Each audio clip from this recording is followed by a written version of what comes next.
Bonjour. Le Christ est ressuscité, est vraiment ressuscité. Alors, lundi 11 mai, donc, nous sommes entrés dans notre quarantaine missionnaire.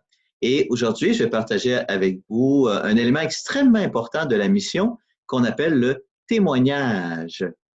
Alors, depuis la résurrection de Jésus jusqu'à aujourd'hui, toute la foi chrétienne repose sur le témoignage. Et toute l'annonce de l'Évangile repose sur le témoignage, entièrement, à 100%.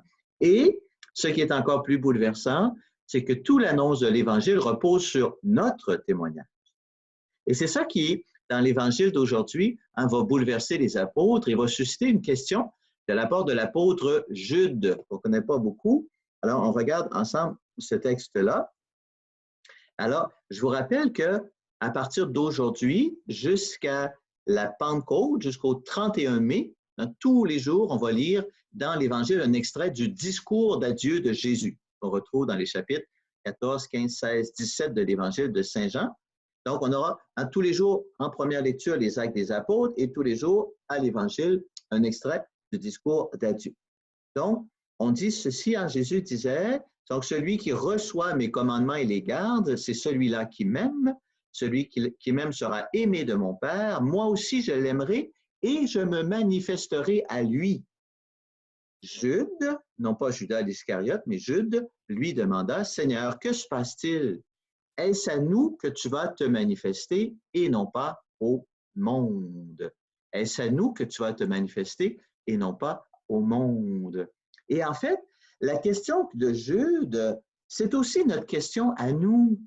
Combien de fois on dit, ben, Seigneur, tu devrais donc te manifester aux autres. Va donc te manifester à ceux qui ne croient pas, ceux qui sont loin de la foi. Pourquoi tu ne viens pas te manifester à eux? Pourquoi tu ne viens pas les jeter en bas de leur cheval comme tu as fait avec Saint Paul?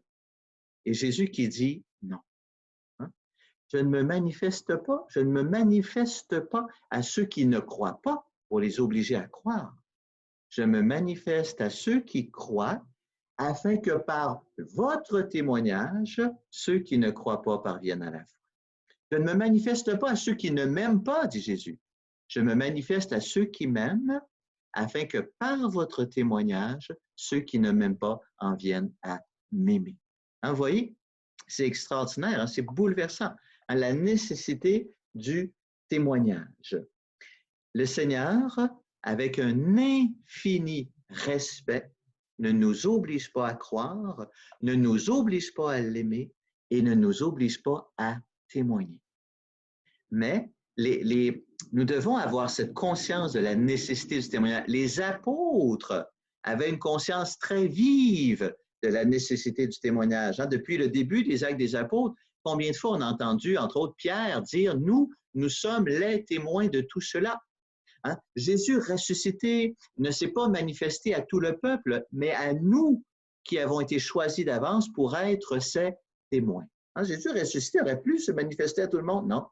Il s'est manifesté à des témoins. C'est eux qui ont témoigné de la résurrection de Jésus et ainsi de suite.